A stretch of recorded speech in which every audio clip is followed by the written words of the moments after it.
என் நெஞ்சில் குடியிருக்கும்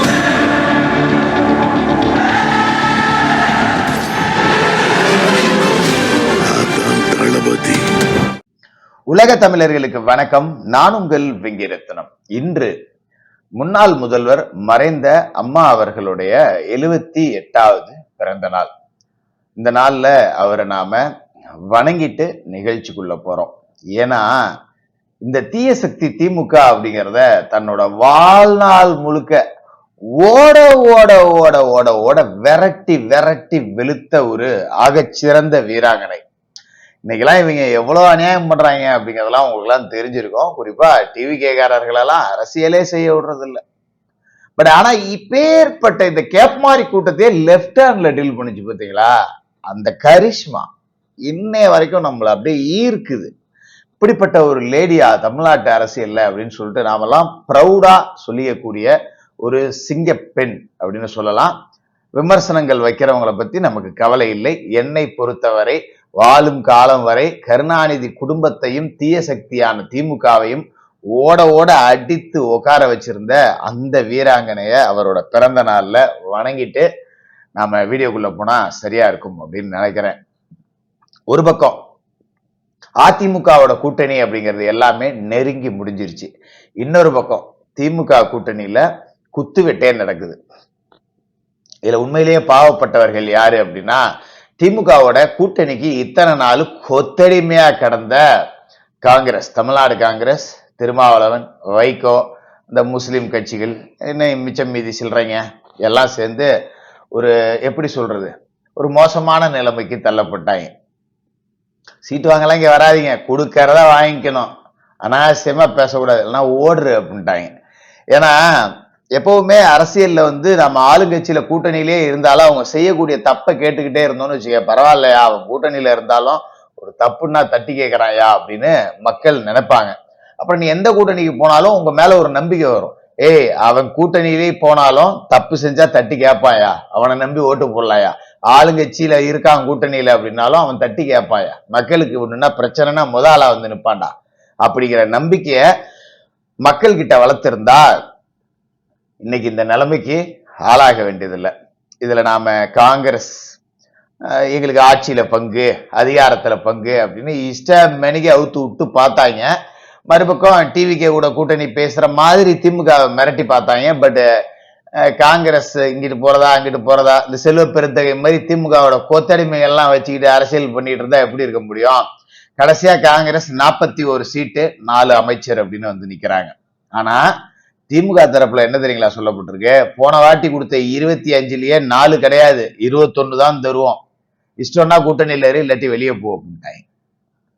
இதுல காங்கிரஸ் மேலிட பொறுப்பாளர் இந்த வேணுகோபால் வந்தாரு. கிறிஸ்டியோடங்கர் பேச்சுவார்த்தை நடந்துச்சு. வேணுகோபால் அவர்கள் ஸ்டாலின் அவர்களை சந்திச்சாரு. இதெல்லாம் செல்வ பெருந்தைக்கு ஒரு பெரிய அவமானமா போச்சான். இந்த ஆளுக்கு எதிராக மானரோசம் அவமானமா அப்படின்னு நீங்க கேட்கறது என் காதல உருவுது. இருந்தாலும் காங்கிரஸ் கட்சியோட தமிழ்நாட்டு தலைவர் அபிஷியலா அவர் தானே, அறிவாலய அடிமைதான், அபிஷியலா காங்கிரஸ் தலைவர் அவர் தானே. இப்ப வேணுகோபால் கடைசி வார்த்தையா 41 சீட்டு 4 மினிஸ்டர் அப்படின்னு இருக்காரு. இவங்க என்ன சொல்லியிருக்காங்க, 21 சீட்டு தான், இஷ்டம்னா கூட்டணிங்க இருங்க, இல்லாட்டி நீங்க போலான்ட்டாங்க. ஏன்னா இவ்வளவு நாள் கதவை திறந்து வச்சிருந்து விஜய் கூப்பிட்டாரு, போக முடியல. இவங்க கொத்தடிமையா மாறிட்டாங்க தமிழ்நாடு காங்கிரஸ் பூரா. ஏன்னா ஏற்கனவே நான் சொன்ன மாதிரி 12 எம்எல்ஏக்களை தூக்குறதுக்கான வேலைகள் எல்லாமே நடந்து பிடிச்சிருச்சு. இப்ப காங்கிரஸ் போனா கூட தனிச்சுதான் போகணும் அப்படிங்கறதால ஒரு பரிதாபமான நிலைமையில காங்கிரஸோட நிலைமை அப்படிங்கிறது இருக்கு. மறுபக்கம் எல்லாரும் போராளி போராளி அப்படின்னு நம்பிக்கிட்டு இருக்கக்கூடிய ஒரு நபர் திருமாவளவன். ஆனா அவர் தான் உண்மையிலேயே ஒரு போராளிலாம் கிடையாது. அந்த திருமாவளவன் பட்டியல் சமூகத்திற்கான காவலன் நானு, சமூக நீதி தோழன் நானு, அப்படியே பாசிச பாஜகவை அறுத்து தள்ளுற ஆள் நாம் தான் அப்படின்லாம் வாயால வடம் மட்டும்தான் சுட்டாரு. பட் இந்த பட்டியல் சமூக மக்கள் பாதிக்கப்படுற இடத்துல எந்த இடத்துலயுமே திருமாவளவன் குரல் கொடுத்ததாவே இல்லை. குரல் கொடுப்பாங்க எப்படி அப்படின்னா, எங்கேயாவது ஏதாவது ஒரு கேஸ் கீசுன்னா ஆதிக்க சாதி காவல்துறையே உடனடியாக நடவடிக்கை எடு, சங்கிகளின் காவல்துறையும் பாரு, என்ன தமிழ்நாடு போலீஸ மோடி கண்ட்ரோல் பண்ற மாதிரி காவல்துறையை கண்டிச்சுலாம் ஆர்ப்பாட்டம் நடக்கும். ஆனா காவல்துறை மந்திரிய தமிழ்நாட்டை ஆண்டுகிட்டு இருக்கக்கூடிய திமுக அது வாயே வராது அவங்களுக்கு. நீ வேணா பல போராட்டங்கள்ல பாரு, எங்கேயாவது விசியா வேற யாராவது 2 பேர்த்து கூட சண்டை நடந்திருக்கும். உடனே சாதி வெறியர்களை கைது செய் அப்படின்னு ஒரு ஆர்ப்பாட்டம் நடக்கும். ஓகே, ரைட்டு, நியாயம். சாதி வெறியர்களை கைது செய்யாத காவல்துறையை கண்டித்து ஆர்ப்பாட்டம். ஏன் காவல்துறையை கண்டிக்கிறீங்க? அரசாங்கத்தை கண்டிங்க. காவல்துறைக்கு பொறுப்பு இருக்கக்கூடிய முதலமைச்சர் பதவி விலகணும்னுங்க. அதெல்லாம் பேசவே மாட்டாங்க. வேங்கவேல் சம்பவம் ஒரே பேச்சு, உலகமே பேச்சு. திருமாவளவன் மட்டும் நமக்கு எதுக்கு வம்பு அப்படிங்கிற மாதிரி இருந்தார். அட அவ்வளவு ஏங்க, மேல் பாதியில திரௌபதி அம்மன் கோயிலுக்குள்ள விடமாட்டேன் பட்டியல் சமூகத்தை சேர்ந்தவர்களை பயன்படுத்தும். அந்த ஊர்க்காரர்களை கண்டிக்கிறாங்களாம், ஆதிக்க சாதி வெறியர்களை கண்டிக்கிறாங்களாம். ஆனா அரசாங்கத்தை கடைசி வரைக்கும் கண்டிக்கவே இல்லை. எவ்வளவோ பிரச்சனை. அவ்வளவு ஏங்க, ஒரு பட்டியல் சமூகத்தோட தலைவர் ஆம்ஸ்ட்ராங் வெட்டி படுகொலை செய்யப்படுறாரு. அந்த கொலையில செல்வ பெருந்தைக்கும் சேகர்பாபுக்குமே தொடர்பு இருக்குன்னு எல்லாரும் பேசுறாங்க. திருமாவளவன் நமக்கு எதுக்கு வம்பு, நமக்கு போட்டிக்கு இருந்த ஒரு ஆள் போய் சேர்ந்தான், நம்ம மட்டும் தனியா இருக்கலாம் அப்படின்னு நினைச்சாரா நமக்கு தெரியல. பேசுறதே கிடையாது. கள்ள சாராயத்தை குடிச்சிட்டு அப்பாவி பட்டியல் சமூக மக்கள் அவ்வளவு பேர் செத்தாங்க கள்ளக்குறிச்சியில. வித்து திமுக இருந்தான் கண்ணுக்குட்டி என்கின்ற கோவிந்தராசு வாயே துறக்கல. இப்படி எவ்வளவு அநியாயம் நடந்தாலும் நாங்க 4 சீட்டுக்காக முட்டுதான் கொடுப்போம் அப்படின்னு கொடுத்துக்கிட்டு இருந்தா எங்க கூட்டணி பலமாதான் இருக்குன்னு 10 நாளைக்கு ஒருக்க பேட்டி.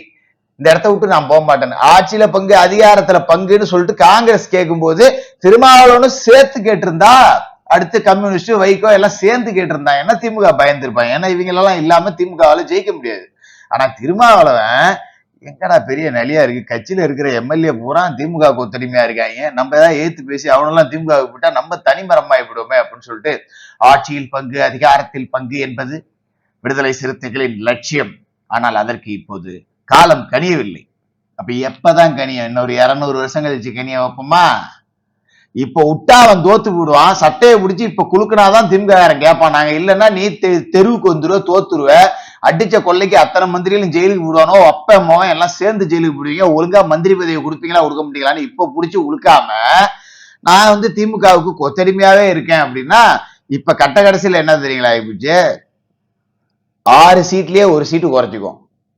போனாட்டி 6 கொடுத்தோமா, இப்ப தேமுதிக கூட்டணிக்கு 1 சீட்டு நீங்க குறைச்சுதான் ஆகணும், 5 தான் தருவோம் அப்படின்னு இருக்காங்க. வேற வழி இல்லாம அதுக்கும் ஆமாஞ்சாமி போட்டுட்டு குந்திருக்காங்க. இப்போ ஒன்னும் வெளியில பேச முடியாத சூழல். அது மாதிரி இந்த உண்டியல் குளிக்கிங்க இருக்காங்க.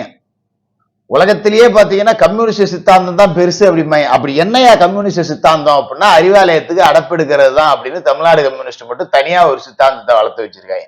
வாயே திறக்க மாட்டாங்க நாட்டுல எது நடந்தாலும். இப்ப அவங்களே என்ன சொல்லிட்டாங்க, நாங்க ரெட்டை இலக்கத்துல சீட்டு கேட்போம். ரெட்டை இலக்கத்துல சீட்டு கேட்கறதா அறிவாலயத்துக்கு வெளியில ரோட்ல நின்றுட்டு போற வர்றவன்ட்ட உண்டியல வச்சுட்டு ரெட்டை இலக்கத்துல ஏதாவது ஒரு தொகை போட சொல்லு, 5 ரூபாயா வேணா போட்டுட்டு இருந்தானா எப்பா ரெட்டை இலக்கத்துல போடுன்னு சொல்லி அவன் 10 ரூபாயா போடுவான். இங்க உள்ளுக்கு ரெட்டை இலக்கத்துல தொகுதி கேட்கக்கூடாது. போன வாட்டி 6 வாங்கினியா, இந்த வாட்டி 5. இந்திய கம்யூனிஸ்டுங்க உனக்கு என்ன போன வாட்டி 6 இந்தா 5. தேமுதிகாவை சீட்டு கொடுக்கணும். உங்க சீட்ல எல்லாம் ஒன்னு பிடிங்கிதான் அந்த அம்மாவை ஒப்பேத்தலான்னு இருக்கேன். பணம் மட்டும்தான் தேமுதிகாவுக்கு நாங்க கொடுக்க முடியும், சீட்டு எங்க நாங்க கொடுக்க முடியும்? நாங்க காசு கொடுக்குறோம், சீட்டெல்லாம் நீங்க பிரிச்சு கொடுங்க அப்படிங்கிற மாதிரி தான் பேச்சுவார்த்தை அப்படிங்கிறது ஓடிக்கிட்டு இருக்கு. இதனால அறிவாலய கூட்டணிக்குள்ள ஒரு பெரிய புகைச்சல். இதுல இந்திய யூனியன் முஸ்லீம் லீக் போன வாட்டி 3 தொகுதியில நின்னாங்க. கடையநல்லூர், சிதம்பரம், இன்னொரு தொகுதி ஏதோ ஒண்ணு, 3லயுமே தோத்துட்டாங்க. இப்ப காதர் மொய்தீன் போய் பேச்சுவார்த்தை நடத்த போயிருக்காரு. 1 சீட்டு தான். போன வாட்டி 3 கொடுத்தோம், 3லயும் நீங்க ஜெயிக்கல, 1 சீட்டு தான் அந்த வாட்டி, ஒரே 1 சீட்டு தான். அதுவும் உதயசூரியன் சின்னத்துல நிக்கிறீங்களா அப்படின்னு, முடியாது நாங்க ஏனில தான் நிற்போம் அப்படின்னா, சரி அப்போ 1 சீட்டு வாங்கிக்கங்க, வேலையை முடிச்சுங்க. இந்த ஆளுக்கு அங்கேயே மயக்கம் வந்துருச்சு. கேட்டா உடம்பு சரியாம மயக்கம் போட்டு விழுந்துட்டாரு அப்படின்னாங்க. உண்மையிலேயே இந்த ஆளு மயக்கம் போட்டு விழுந்தாரா இல்ல வேணும்னு சீனை போட்டு வெளில போய் நம்ம ஓட்ட கெடுத்துட போறாரா அப்படின்னு சொல்லிட்டு உடனே பின்னாடியே ஏவா வேலை அனுப்பிச்சு விடுறாங்க. எப்பா அவர் வீட்டுல போய் நிலம் விசாரிச்சுட்டு வாங்கப்பா அப்படின்னு சொல்லிட்டு ஒத்த சீட்டு. அதே மாதிரிதான் வேல்முருகன், தமிழக வாழ்வுரிமை கட்சி, எப்படி சொல்றது, இந்த வன்னியர்களையும் கொண்டு போய் அடகு வச்ச ஒரு ஆளு. அவர் கூட பெருசா ஒருத்தரும் இல்ல, இருந்தாலும் அவர் நானும் தான் தலைவன், நானும் ரவுடின்னு சொல்லிட்டு சுத்திருக்காப்புல. ஒத்த சீட்டு, உதயசூரியன் சின்னம் தான், இஷ்டம்னா எரி இல்லாட்டி போ அப்படின்னு சொல்லி கழட்டி விட்டாங்க. அதே மாதிரிதான் எல்லா கட்சிகளையும் இவங்க எல்லாமே இத்தனை வருஷமா கொத்தடிமையாவே இருந்து பழகினதால இப்படி. வைகோ நீலாம் பேச்சுவார்த்தைக்கு என்னத்த குழு அமைக்கிற, இந்த 2 சீட்டு வாங்கிட்டு ஓடிப்போ, போனாட்டி 6 வாங்கினியா, இந்த வாட்டி 4 தான் இருக்காங்க. இந்த மீதி மையம்னு ஒண்ணு இருக்கு, மக்கள் மீதி மையம், மக்கள் பீதி மையம் அப்படின்னு சொல்லிட்டு அந்த கட்சி போய் கேட்கறது, உனக்கு ஒரு ராஜ்யசபா எப்படி கொடுத்தாச்சு, அதோட ஓடிடணும், சீட்டெல்லாம் கேட்கக்கூடாது, உனக்கு இனிமேல் சீட்டே கிடையாதுட்டாங்க. அப்புறம் அடிச்சு பிடிச்சி பேசினா கடைசியா 2 சீட்டா, அதுவும் உதயசூரியன் சின்னத்துல நிக்கிறமா. டார்ச் லைட் எடுத்து டிவியை உடைக்கிறேன், வா உன் டார்ச் லைட்டே உடைக்கிறேன், உடைச்சு தூக்கி போட்டு 2 சீட்டு உதயசூரியன் சின்னம், சௌரியம்னா இரு இல்லைன்னா ஓடி போ அப்படின்னு சொல்லி அவரையும் விரட்டி விட்டாங்க. அந்த அளவுக்கு பிரச்சனை அப்படிங்கிறது நடந்து முடிஞ்சுக்கிட்டு இருக்கு. பட் அது எல்லாமே இடியாப்ப சிக்கல்ல இருக்கு அப்படிங்கறதால தீரல. வைகோலாம் அதே கதை தான், ஓடிக்கிட்டே இரு அப்படின்ட்டுருவாங்க. இருந்த மல்லை சத்தியா ஒருத்தனையும் விரட்டி விட்டா இனிமே உனக்கு யாருக்கு அப்படிங்கிற மாதிரி முடிச்சுக்குவாங்க. கட்சியை கலைச்சிட்டு சேர்க்க சொன்னாலும் சொல்லிடுவாங்கிற மாதிரி ஓடுது. இன்னும் பேச்சுவார்த்தை முடியாதால பயங்கர இடியாப்ப சிக்கல்ல இருக்கு.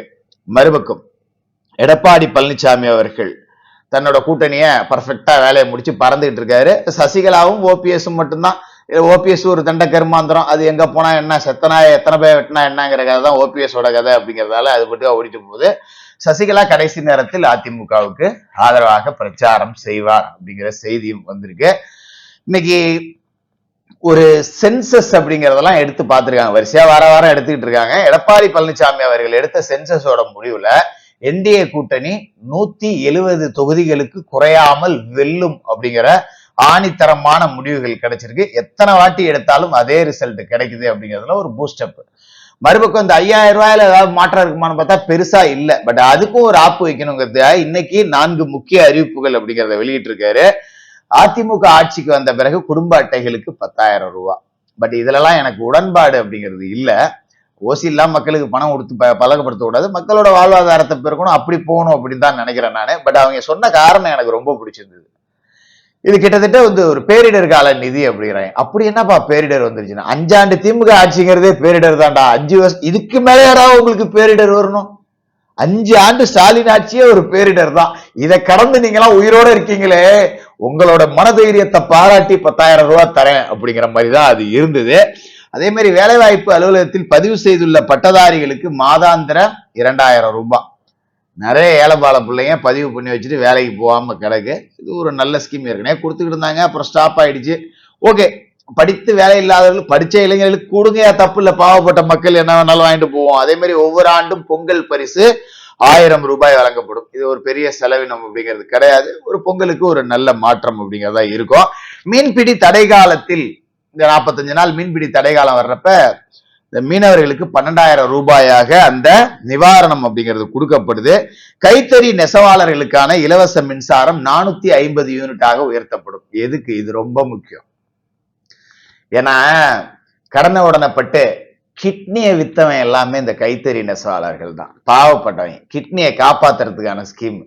பாட்டு கரண்ட் பில்லை ஏத்தி விட்டுட்டு இந்த கைத்தறி நெசவாளர்கள் படுற பாடு எம்மா எல்லாம் பூட்டிட்டு போயிட்டாங்க. வறுமை, பசி, பட்டினி என்ன பண்ற, கடனை உடனே வாங்கி விட்டாங்க, தொழில போட்டாங்க, அதுவும் முடக்கப்பட்டுருச்சு, எல்லாம் நாசமா போச்சு. இப்ப கடன் அடைக்க வேற வழி இல்லாம திமுக காரன்ட்ட போய் கேட்டா அவன் கிட்னியை திருடிட்டு விட்டுருக்கான். இவர்களோட கிட்னியை காப்பாற்றும் திட்டம் அப்படின்னு இந்த 450 யூனிட் மின்சாரம் அப்படிங்கிறத நம்ம எடுத்துக்கலாம். அந்த அளவுக்கு ஒரு நல்ல ஸ்கீம்.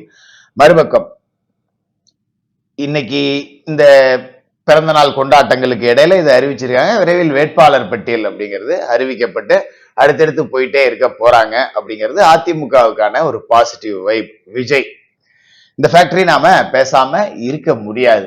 விஜய் என்ன தாக்கத்தை ஏற்படுத்துவார்? விஜய்க்கு இன்னைய வரைக்கும் யாரும் கூட்டணி கட்சிகள் வரல.